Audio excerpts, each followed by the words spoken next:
오늘 예배 자리에 나오신 여러분 진심으로 환영하고 축복합니다.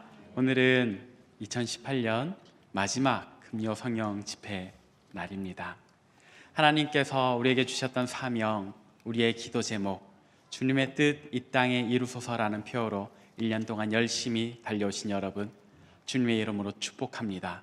오늘 이 밤에도 주님 주시는 성령과 은혜가 우리에게 넘쳐나기를 소망합니다. 오늘 말씀은 이제 2018년의 마지막에 접어든 우리가 다가오는 새로운 한 해 2019년에 어떤 기대와 소망을 가져야 하는가라는 주제로 말씀을 나누고자 합니다.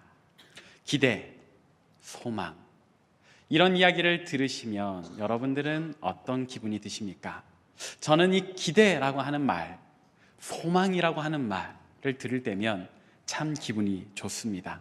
왜냐하면 이 기대와 소망이라는 말의 어감 자체도 좋지만 이 두 단어가 가지는 의미, 어떤 일이 원하는 대로 이루어지기를 바라면서 기다리는 것, 그 의미도 참 좋기 때문입니다. 여러분은 어떤 때 기대와 소망을 가지십니까? 예컨대 우리 자녀들 가운데 보면 다음날 소풍을 간다. 빨리 이 밤이 지나가기를 기대하죠. 그리고 내일 날씨가 화창하고 맑기를 소망하지 않습니까? 여러분 혹시 TV에 홈쇼핑을 보시다가 마음에 드는 상품이 나오면 주문을 하고 빨리 택배가 오기를 기대하시지요. 또 올해 수능을 본 자녀가 있으신 가정에서는 그 자녀와 부모님 모두 얼른 자녀가 원하는 대학에 들어가기를 기대하시지 않으십니까? 올해 수능을 보았던 우리 모든 자녀들이 꿈꾸는 대학에 들어갈 수 있기를 바랍니다. 그런데 여러분, 이 기대에도요, 악한 기대가 있다는 것을 여러분 아십니까? 우리가 품는 기대는 한 3가지 정도로 나누어 볼 수 있는데, 첫 번째는 아까 이야기했던 아이가 내일 소풍을 이렇게 좋아하면서 빨리 밤이 지나가기를, 내일 화창한 날씨가 피기를 바라는 그런 원초적인 기대가 있습니다. 원초적인 기대, 마음의 소원을 이렇게 구하는 원초적인 기대가 있습니다. 그런가 하면 악한 기대가 있습니다. 악한 기대는 무엇인가? 선한 기대와 반대에 있으면서 그 마음의 동기가 악한 거예요. 또는 그 마음의 소원이 이루어지길 바라는 그 길이 악한 거예요. 우리 성경에도 보면 악한 동기 또 악한 계획으로 기다리는 기대함들이 있었는데 어디에서 찾아볼 수 있는가? 먼저는 요셉의 형들에게서 찾아볼 수 있습니다. 여러분, 요셉이 누군지 알지요? 야곱의 12아들 중에 하나입니다. 근데 이 요셉이 어려서부터 꿈을 꾸잖아요. 특별히 다른 형제들보다 아버지의 사랑을 독차지하고 있다는 점도 형들의 입장에서는 굉장히 미운 입장인데, 그런데 어느 날 꿈을 꿨다고 하면서 형들이 내게 절을 할 겁니다, 엄마와 아빠도 내게 절을 합니다 라는 이런 망발을 하는 거죠. 그러니까 형들이 요셉이 점점 미워지는 거예요.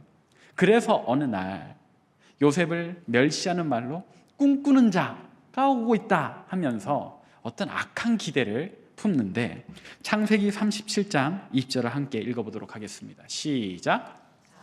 그를 죽여 한 구덩이에 던지고 우리가 말하기를 악한 짐승이 그를 잡아먹었다 하자. 그의 꿈이 어떻게 되는지를 우리가 볼 것이니라 하는지라. 그를 죽여서 구덩이에 넣어보자. 그가 말했던 꿈이 어떻게 이루어지는지를 한번 보자.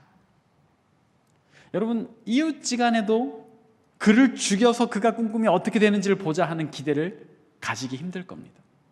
근데 친형들이 자기 친동생을 죽여서 구덩이에 넣어보고 그의 꿈이 어떻게 되는지를 한번 보자, 기다려보자 하는 것, 얼마나 악한 기대입니까?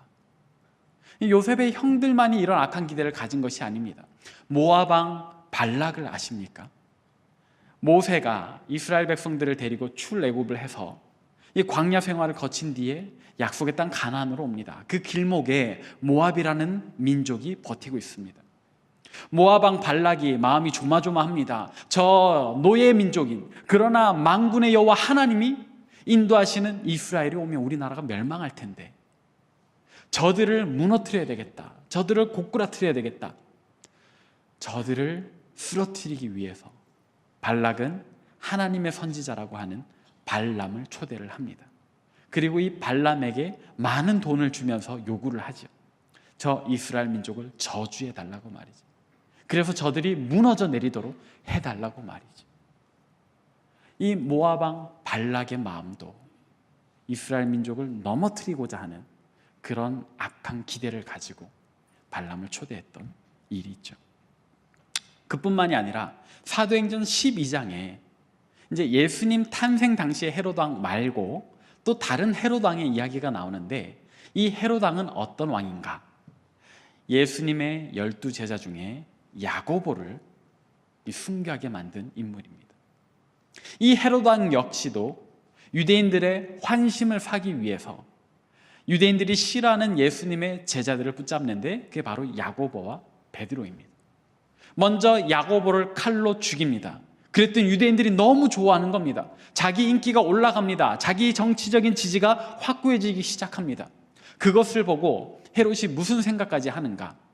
야고보를 죽이니까 내 인기가 높아지네.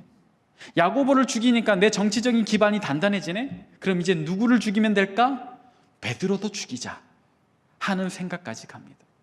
어떤 자신의 사회적인 입지에 단단해지기를 원해서, 자기가 더 많은 인기를 누리기를 원해서 예수님의 사조 중에 베드로로 가는 어떤 한 사람의 생명을 빼앗으려고 하는 그런 악한 기대가 바로 이 헤롯 왕 마음속에 있었다는 이야기입니다.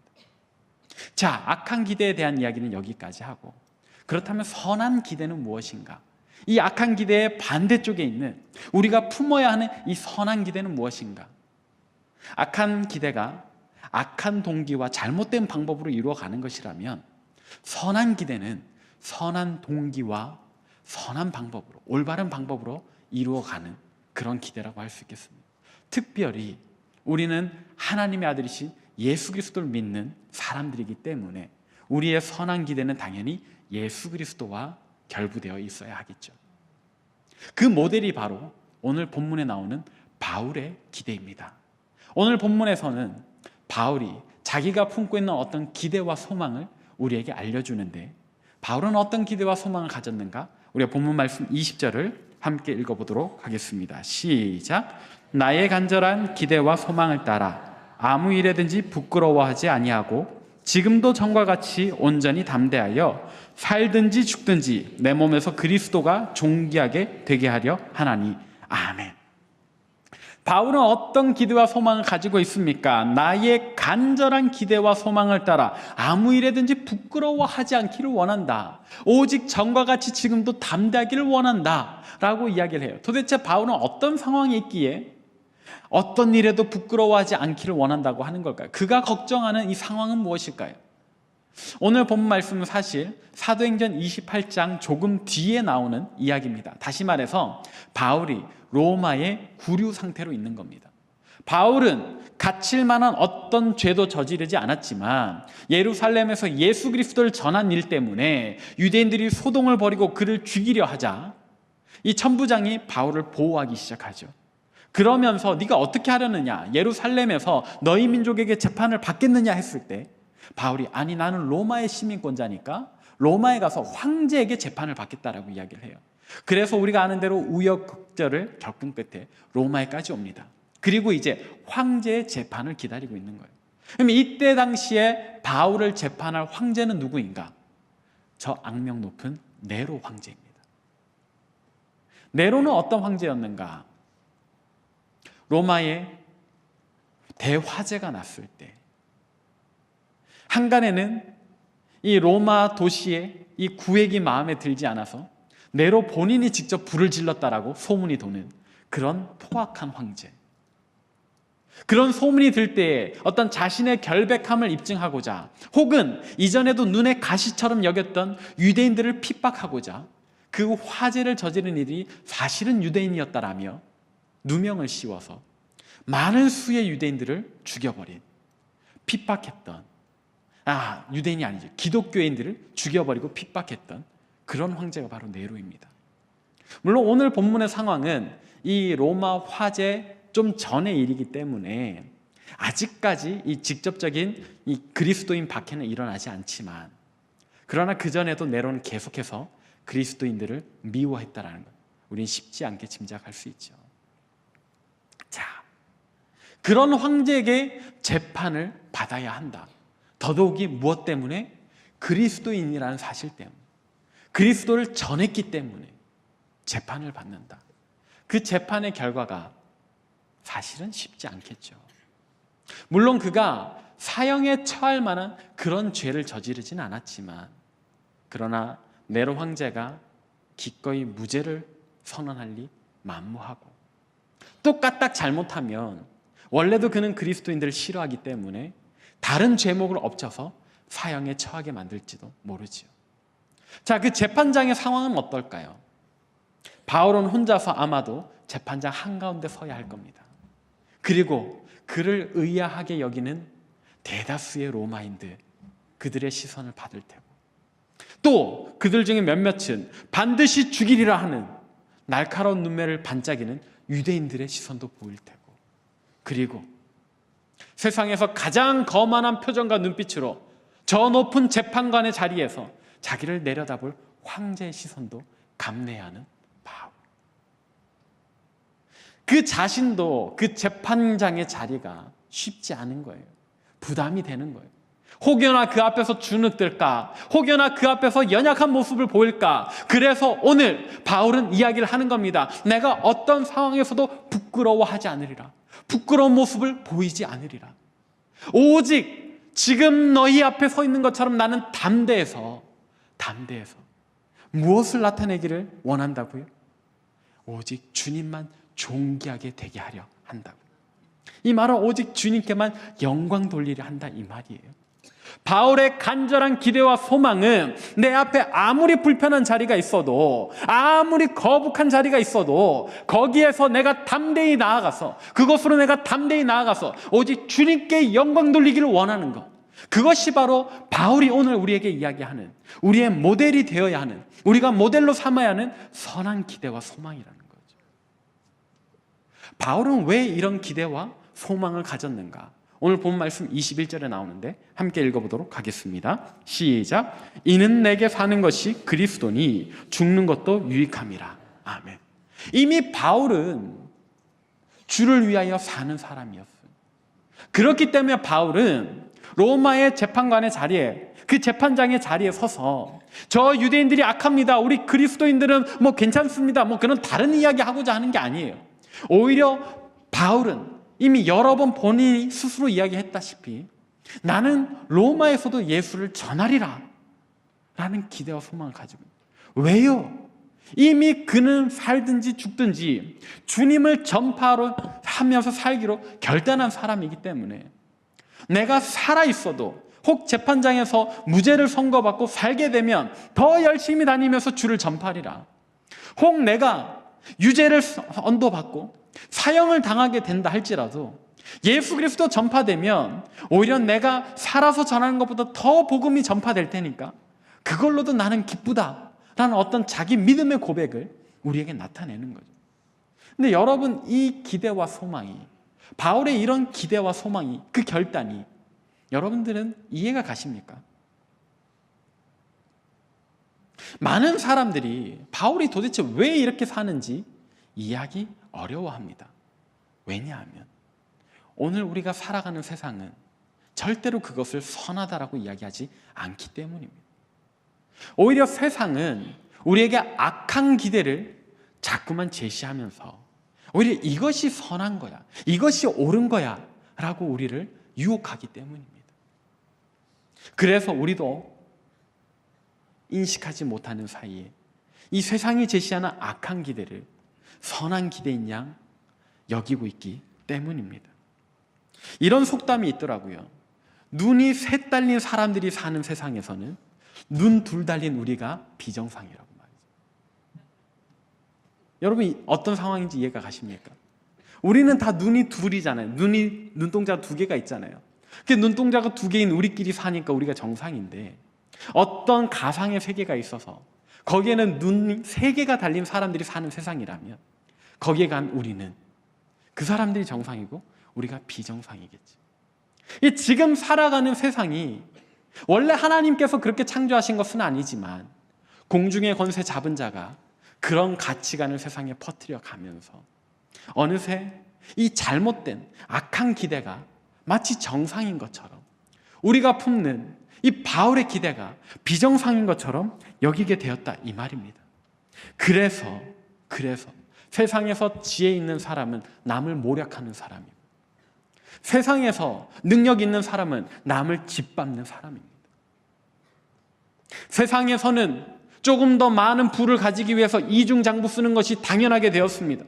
세상에서는 정치를 하기 위해서라면 남들보다 더 높은 사회적인 지위에 올라가고 조금 더 넉넉한 삶을 살기 위해서는 거짓말쯤은 얼마든지 할 수 있어야 된다고 우리에게 가르쳐 줍니다. 어제 뉴스를 보니까 이런 일도 있었습니다. 어떤 대기업이 하청업체에 일을 맡기는데 원래는 계약서를 쓰고 일을 시키는 것이 맞잖아요. 그런데 계약서를 쓰지 않는 겁니다. 일단 일부터 하라는 겁니다. 하청업체는 힘이 없습니다. 그래서 울며 겨자 먹기로 일을 먼저 시작합니다. 공사기간이 총 3달이면 공사가 끝난 뒤에 이 대기업이 계약서를 내밉니다. 도장만 찍으라고 말이죠. 그런데 금액을 보니까 이 하청업체가 원래 받아야 하는 금액이 100%라면 계약서에는 20%의 단가로 써져 있는 거죠. 하청업체가 이야기를 합니다. 이런 법이 어디 있습니까? 우리가 수고한 게 이만큼인데 왜 요만큼만 돈을 준다고 합니까? 대기업이 대답을 합니다. 싫으면 받지 말고. 공정거래위원회가 이걸 적발하고 108억 원의 과징금을 물렸습니다. 나름의 철퇴를 가한 겁니다. 그랬더니 대기업의 대답이 웃깁니다. 뭐라고 대답을 했냐면, 공정거래위원회의 이 결정을 존중한다. 그러나 우리는 법정 소송을 제기할 것이다.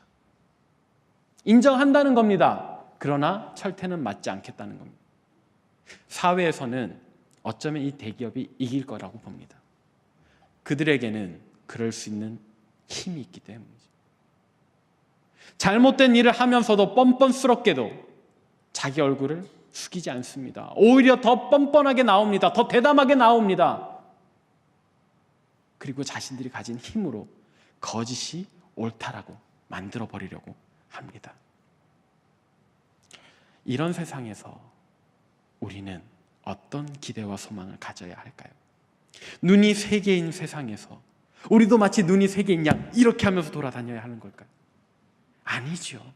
바울은 그러지 않았습니다. 나는 그리스도인이요, 나는 예수 믿는 사람이요, 여러분도 예수 믿기를 원하노라. 오히려 더 담대하게 복음을 전했던 사람이죠. 그러면서 바울이 품었던 소망은 오직 내가 살든지 죽든지 오직 예수님만 영광 받으시길 원한다. 그런 선한 기대와 소망을 가집니다. 바울과 같이 그리스도인인 저와 여러분도, 우리도 그런 선한 기대와 소망을 갖기를 바랍니다. 바울은 자신을 이상하게 여기는 로마인들 앞에서 부끄러워하지 않습니다.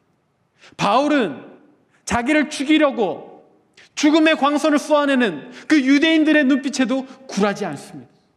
바울은 저 높은 곳에서 거만하게 날 내려다볼 로마의 황제 앞도 무서워하지 않습니다. 오직 그가 품었던 기대와 소망은 내가 살든지 죽든지 예수님께서 영광 받으시기를 원했기 때문에, 그의 삶의 목표가 거기 있었기 때문에, 사랑하는 여러분, 우리도 그런 기대와 소망을 가지고 살아가길 바랍니다. 오늘날 이 세상이 정직하게 사는 우리를 보고 미련하다 할지라도, 오늘날 세상이 정직하게 모든 세금을 내서 오히려 너무 적은 소득을 가진 우리를 보고 미련하다 할지라도 우리는 예수를 믿기에 정직하게, 오히려 그래서 우리 말과 행동만으로도 야, 저들 그리스도인이구나, 세상이 깜짝 놀라도록 우리 그렇게 살아가야 하지 않겠습니까? 이제 3일 뒤면 묵은 해를 보내고 새로운 한 해를 맞이하는 송구영신이 됩니다. 그때 많은 사람들은 저 종각으로 모여가겠지요. 그리고 종소리가 댕 할 때 박수치면서 환호하겠죠. 또 어떤 이들은 밤새 정동진으로 달려가겠죠. 그리고 떠오르는 태양을 보면서 잠깐 눈을 감고 있을 겁니다. 그들은 왜 그렇게 할까요? 왜 그 추운 밤 0시에 종 앞에 모여 있는 겁니까? 왜 그 추운 그 칼바람 부는 동이 안에서 떠오르는 해를 보고 있는 걸까요? 그들 나름대로 어떤 기대와 소망이 있는 거예요. 예, 아까 제가 분류했던 방법에 따르면 원초적인 기대를 가지고 말이죠. 내년에는 좀 더 부자 되기를 원합니다. 내년에는 좀 더 건강해지기를 원합니다. 내년에는 내 자식들이 더 잘 되기를 원합니다 하는 그런 원초적인 기대. 그러나 그들이 그런 원초적인 기대를 비는 대상은 생명 없는 쇠로 된 종이고 하나님께서 창조하신 능력 없는 태양인데, 그들이 그렇게 모이는 그 시간에 우리는 어디에 모입니까? 바로 이곳, 살아계신 하나님께서 임재하시는 이 예배당에 우리가 모이지 않습니까? 그렇다면 그 시간에 이곳에서 우리가 품어야 하는 기대와 소망은 어떤 것일까요? 그들과 같은 원초적인 기대일까요?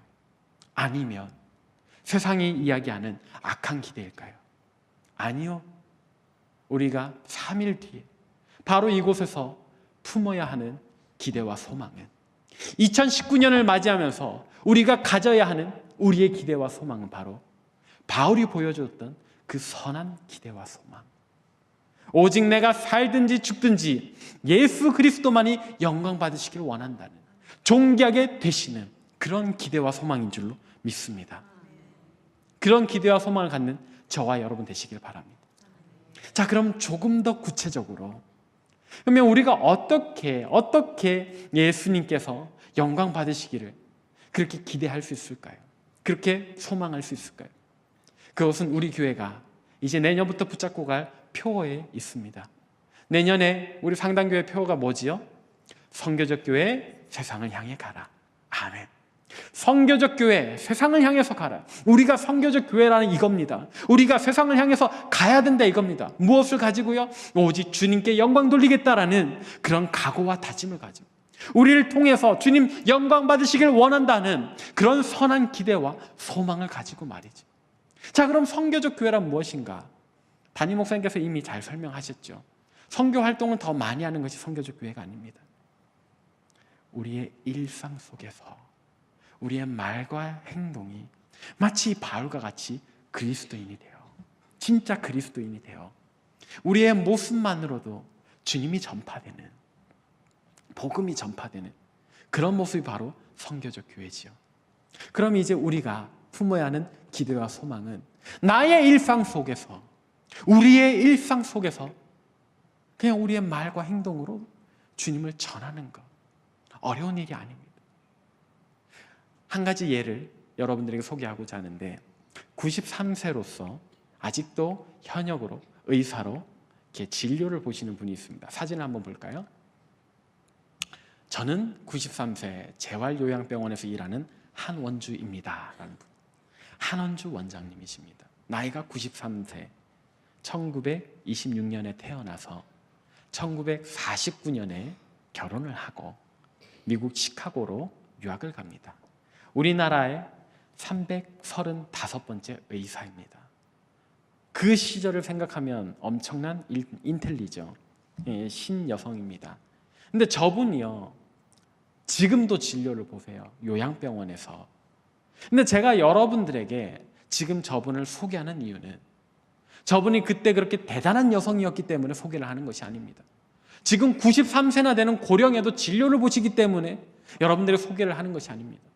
저분이 저 재활병원에서 하는 그 진료 행위를 넘어서는 저분의 진가는요, 누구도 찾아오지 않는 그 요양병원에서 몸 아프고 외롭게 살아가는 그 환자들에게 그냥 함께 살아가며 복음을 제시하기 때문입니다. 진료를 보시면서 오늘 아침 찬송했어요? 이렇게 물어본단 말이에요. 환자가 안 불렀다고 하면 나랑 같이 불러요 하면서 나 같은 죄인 살리시는 같이 1절부터 4절까지 부르는 거예요. 저분이 저 요양병원에 들어가실 때 계약서를 썼겠죠. 언제까지 근무한다, 봉급은 얼마다. 근데 저분의 계약서에 단 한 가지 조항만 있었다고 합니다. 그 조항이 뭔지 아세요? 지금 자기가 93세라도 건강하니까 진료를 보는데 저분도 언젠가는 기력이 딸릴 때가 있지 않겠습니까? 저분이 제시했던 그 계약서의 조항, 그 한 가지는 언젠가 나도 몸이 쇠약해지면 이 병원에 입원시켜 달라는 겁니다. 왜요? 저 원장님은 왜 그런 조항을 달았을까요? 아무도 찾아오지 않는 이곳에 있는 환자들, 그래서 외롭고 쓸쓸하게 몸 아픈, 그 아픈 몸을 이끌고 살아가는 이들을 내가 돌보겠다는 거예요. 내 몸이 아파서 같이 환자 되면, 같이 환자로서 그때도 여전히 나 이들에게 복음 전하겠다고. 그냥 뭐 다른 행위가 아닌 거예요. 같이 찬송 부르는 거예요. 힘들어 보이면 오늘 왜 이렇게 힘들어해요? 힘내세요. 예수님이 당신을 보고 계십니다. 위로의 말을 전하는 거고요. 오늘 그가 밥을 안 먹었다고 하면 같이 앉아서 밥을 먹여주는 거예요. 나도 먹고 그도 먹고, 그러면서 주님 주시는 양식이니까 먹고 힘내세요. 나을 수 있습니다. 힘내세요. 우리가 하나님 부름 받을 때까지 이 땅에서 주님 믿으면서 주님께 감사하면서 삽시다. 그런 위로의 말을 전하는 거예요. 저분의 기대와 소망은 거기 있는 거예요. 93세가 되어서 여전히 진료를 본다. 도대체 얼마나 더 많은 돈을 벌려고? 그게 아니라 내 몸이 닳아 없어질 때까지 나는 이 환자들에게 복음을 전하리라. 내 삶으로 예수를 증거하리라 하는 것이 저분이 품었던 기대와 소망이죠. 얼마나 선한 기대인지, 얼마나 아름다운 소망인지 모릅니다. 그런 소망을 저와 여러분도 품읍시다. 저분은 자기 병원에서 그렇게 하죠. 우리는요, 우리 삶의 자리에서, 내 가정에서, 내 직장에서, 내 친구들과 내 이웃들과 우리 각자가 선교적 교회라는 것을 기억하고, 아 그래, 내가 주님께, 나 자신이 바로 주님께 영광 돌리는 교회라는 것 잊지 말고 기억하시면서 우리 삶의 자리에서 우리 입에서 늘 찬송 부르면서 찌푸린 표정보다는 밝은 미소로 우리 이웃들을 대하며, 대단한 것 안 해도 돼요. 꼭 멀리 안 가도 돼요. 우리가 살아가는 삶의 자리에서 말이죠. 그렇게 살리라 다짐하고 결단하는 저와 여러분 되시길 바랍니다. 그렇게 살기를 꿈꾸며 기대하는 저와 여러분 되시길 바랍니다. 그렇게 오직 내 인생을 통해서 우리 주님 영광 받으시기를 꿈꾸고 기대하는 것이 2019년을 향한 우리가 품어야 하는 우리의 선한 기대와 소망인 줄로 믿습니다. 주님 은혜를 감사합니다. 여기 있는 주님의 백성들, 2018년 마지막 금요 성령 집회로 한자리에 모여 2019년에 품어야 하는 그 기대와 소망을 새롭게 하였습니다. 하나님, 이들의 가슴 속에 품은 그 새로운 기대와 소망이 주님의 은혜를 부어 주옵소서. 그래서 참으로 이곳에 모인 주의 백성들, 하나님께 영광 돌리는 복된 백성들 되게 하시고, 정말 일상 속에서 주님의 향기를 뿜어내는 아름다운 주의 백성들 다 되게 하여 주옵소서. 또 이 시간 귀한 예물 주님께 올려드리는 손길들이 있습니다. 주님 베푸신 은혜 감사하며 감사의 예물 드린 손길, 주신 복락에 감사하며 소득의 10분의 1도 올려드리는 복된 손길, 또 하나님 나라와 복음 전파를 위해 선교의 예물을 드린 아름다운 섬김의 손길들이 있사오니, 주님 이 손길들 기쁘게 받아주시고 그 예물들 주님의 영광을 위하여 귀하게 사용하여 주옵소서. 이제는 우리 주 예수 그리스도의 은혜와 하나님의 진실하신 사랑과 성령의 교통하심이 2019년에는 어떤 상황에도 부끄러워하지 아니하고 오직 담대함으로 주님께 영광 돌리는 선한 기대와 소망을 품고 살아가기로 다짐하고 결단하는 이 자리에 모인 모든 주의 백성들 머리 위에, 또 세계 각지에서 목숨을 걸고 사역하시는 선교사님들과 그 가정과 사역 위에, 우리 조국 대한민국과 저 북녘 땅과 온 세계와 열방 위에 이제로부터 영원토록 함께하옵시기를 간절히 축원하옵나이다. 아멘.